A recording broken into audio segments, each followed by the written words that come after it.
Proteínas.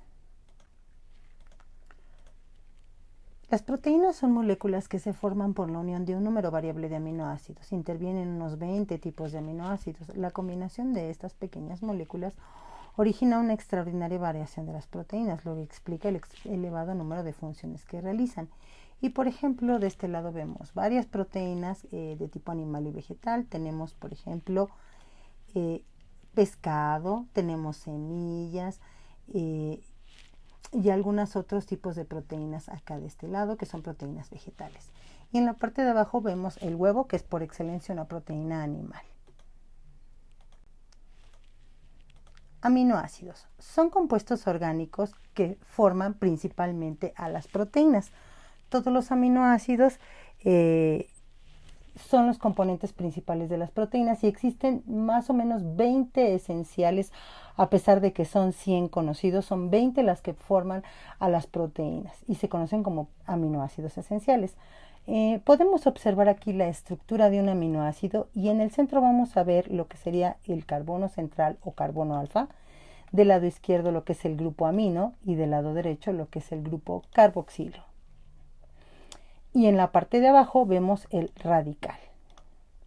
Vamos a ver algunos ejemplos de aminoácidos.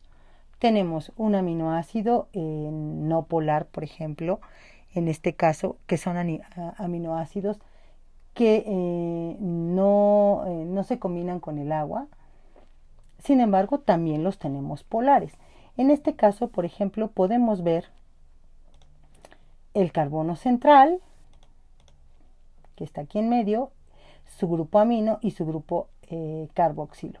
En este caso estamos viendo que falta aquí la H, sin embargo, esta es una forma de relacionarlos de alguna manera para que entendamos que están formando parte de una proteína. Por eso tienen este menos que está diciendo que está haciendo contacto con algún otro aminoácido. Y de este lado vemos que tiene un hidrógeno de más porque está cambiado este hidrógeno para acá. Pero esto es solo para una representación en la que podemos imaginar que cada aminoácido ya está formando una proteína. En el caso del lado derecho igual vemos el carbono central, su grupo carboxilo, su grupo amino y su radical.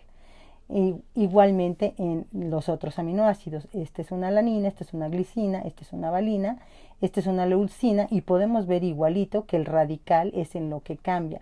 Todo lo que está en rosa es el radical y es en lo que vamos a ver que el aminoácido va a estar cambiando.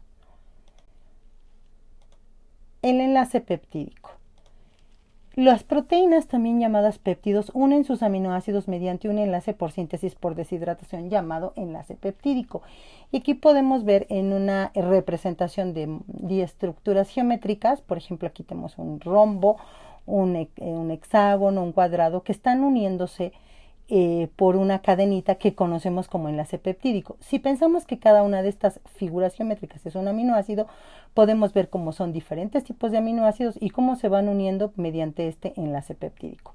Del lado derecho podemos ahora sí ver la representación de collar de perlas de una proteína y vemos cómo cada aminoácido está representado por su representación de 3 letras. Por ejemplo, aquí vemos a la glicina, la tirosina, etcétera.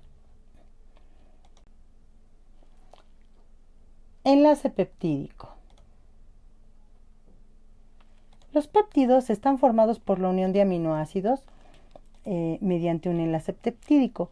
Cuando el número de aminoácidos del péptido es inferior a 10 se le denomina oligopéptido. Y si es superior a 10 recibe el nombre de oligopéptido. Como podemos ver aquí, tenemos aquí que se va a llevar a cabo el enlace covalente mediante el grupo carboxilo que estamos viendo aquí y el grupo amino del siguiente aminoácido que vemos acá. Como podemos ver en la parte que vemos aquí abajo en rojo, estamos identificando una molécula de agua. En este caso, lo que va a ocurrir es una síntesis por deshidratación. ¿Qué va a ocurrir después? Bueno, vamos a ver cómo va a ocurrir este enlace. Como podemos ver, se va a eliminar esta molécula de agua y este carbono se va a unir al nitrógeno del siguiente aminoácido.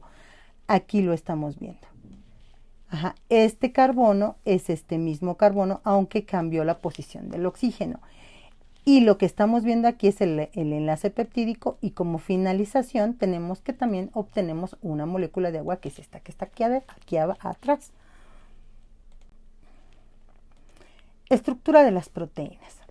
La organización de una proteína viene definida por 4 niveles estructurales denominados estructura primaria, estructura secundaria, estructura terciaria y estructura cuaternaria.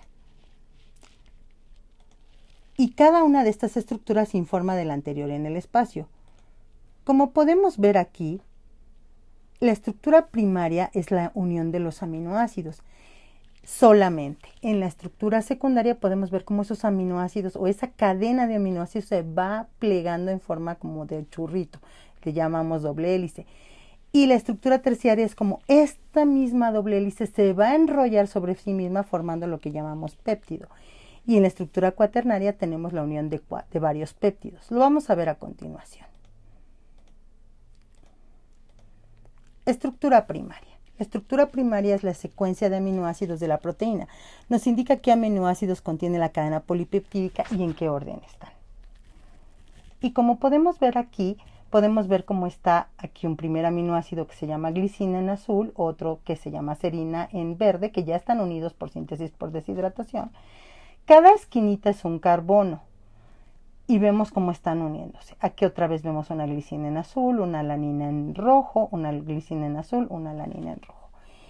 Y esta es la secuencia de aminoácidos. Aquí podemos volver a ver cómo es la estructura primaria de la cuenta de collarcitos, como si fuera una cuenta de collares, que va uniendo cada aminoácido, y estaba aquí representado por colores y por la estructura de 3 letras de cada aminoácido.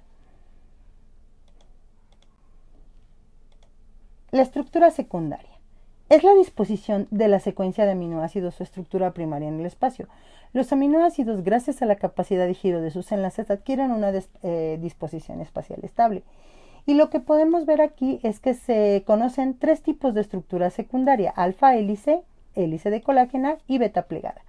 Aquí podemos ver cómo la cadena de aminoácidos se va enrollando de esta manera. Esto se le conoce como alfa hélice, o puede quedarse simplemente como una lámina, como en el caso de la beta plegada. En el caso de la estructura secundaria de alfa hélice, la estructura secundaria en alfa hélice se forma al enrollarse helicoidalmente sobre sí misma la estructura primaria, como vimos hace rato, y se debe a la formación de puentes de hidrógeno entre el carboxilo de los aminoácidos y el grupo amino del cuarto aminoácido que le sigue. Y aquí lo podemos ver claramente. Vemos aquí como este es el oxígeno de un carboxilo que está aquí, o de un carbono, y aquí vemos que este que está en azul es el amino con su hidrógeno. Y estamos viendo cómo el oxígeno está ejerciendo una fuerza electromagnética con el hidrógeno del cuarto aminoácido, lo que está haciendo que la molécula se vaya plegando. Aquí vemos otro puente de hidrógeno y aquí vemos otro puente de hidrógeno. Beta plegada. En este caso, la disposición de los aminoácidos no forma una hélice, sino una cadena en forma de zigzag, como podemos ver aquí. Esto se debe a que no existen puentes de hidrógeno entre los aminoácidos próximos de la cadena polipeptídica, que al replegarse sobre sí misma puede establecer puentes de hidrógeno entre segmentos que quedan próximos. Esto da lugar a una estructura muy estable llamada lámina beta plegada. Un ejemplo es la queratina del cabello o la seda. Como podemos ver aquí, entre la misma cadena no se forman puentes de hidrógeno. Se pueden formar con otra cadena igualita que esté cercana, como en este caso, lo que da lugar como a una estructura en forma de zigzag y vemos como una lámina. Por eso el cabello es en forma como de una fibra, igualito que la seda. Y es una estructura muy estable.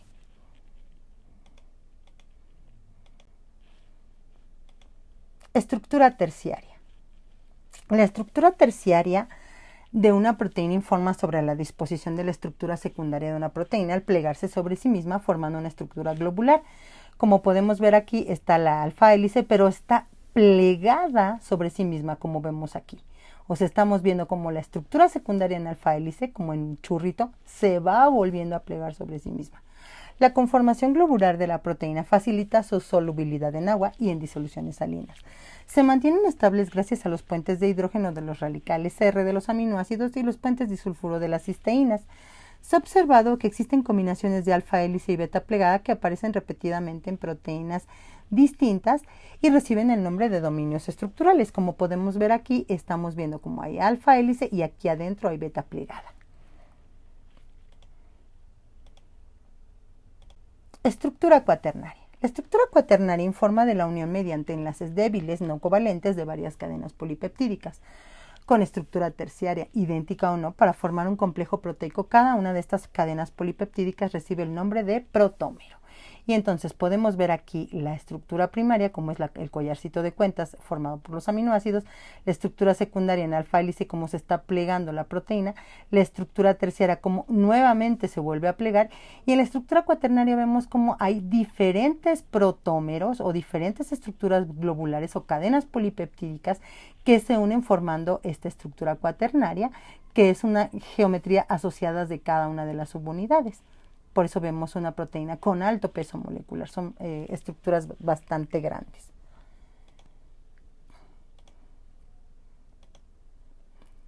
Propiedades de las proteínas.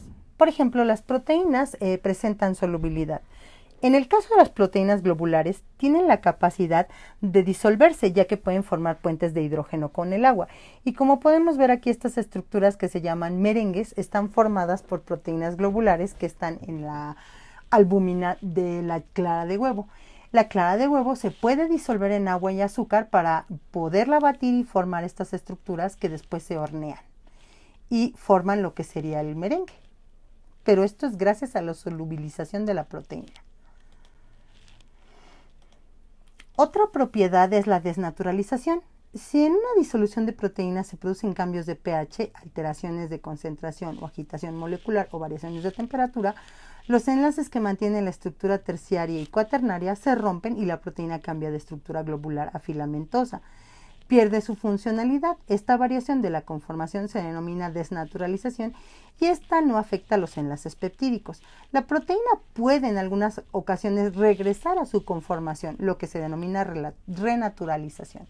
Y aquí podemos ver una alfa hélice que está plegada, estructura terciaria, y cuando nosotros la desnaturalizamos por agitación, por cambios de pH, la vemos como se rompen los puentes de hidrógeno y entonces la proteína vuelve a su conformación fibrilar.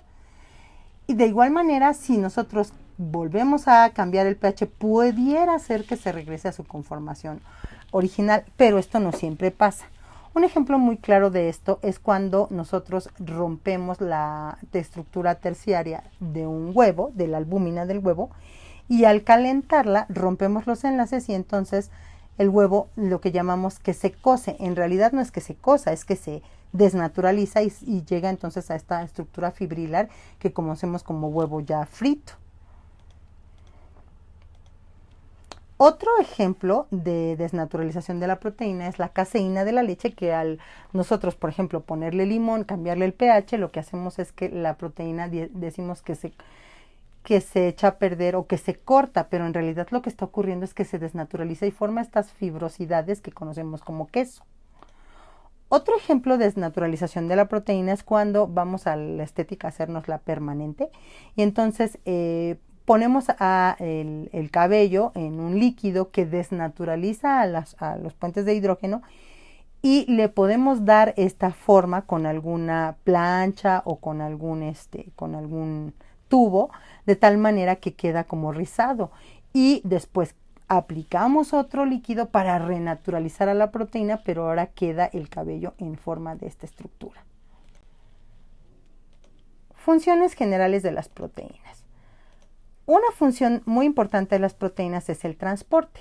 De hecho, las proteínas en la membrana plasmática funcionan también como transportadoras de algunos iones o de moléculas, pero una de las funciones más importantes de transporte la tiene la hemoglobina, que es una proteína que se encuentra en los glóbulos rojos de la sangre y que presenta un grupo que le llamamos grupo hemo, que tiene un hierro asociado y que es el que transporta el oxígeno a través de todas las venas y del cuerpo. Otra función importante de las proteínas es la función enzimática. Las enzimas son los trabajadorcitos de la célula y efectivamente son proteínas que lo que hacen es llevar a cabo reacciones, catalizan reacciones, es decir, las aceleran o hacen que una reacción se lleve a cabo más rápido. Otra función de las proteínas es la función hormonal, como por ejemplo la insulina, que es una proteína que es segregada por el páncreas y que ayuda a que la glucosa pueda entrar a la célula, ya que la glucosa no puede atravesar la membrana lipídica de la célula, entonces necesita alguien que le abra la puerta y en este caso es la insulina. Otra función de las proteínas es la de defensa, forman los anticuerpos que combaten las infecciones como el COVID. Otra función de las proteínas es la función contráctil. Las proteínas forman los músculos, como en el músculo cardíaco, que se contrae solo, sin necesidad de hacer de pedirle al músculo que se mueva de manera cerebral, y está formado principalmente por las proteínas actina y miosina, como en el caso del músculo cardíaco y del músculo esquelético, que es el músculo que forma todos los brazos, las piernas, cualquier músculo del cuerpo. Otra función de las proteínas es la función de reserva. Por ejemplo, la ovoalbúmina en los huevitos es de lo que se va a alimentar el pollito en lo que nace del huevo. Otra es la caseína, que es la proteína que existe en la leche, que es de la que se alimentan pues, cualquier mamífero. Y otro ejemplo es la ceína del maíz, que es la proteína de la cual se va a alimentar el embrión de la semillita de maíz para que nazca la plantita.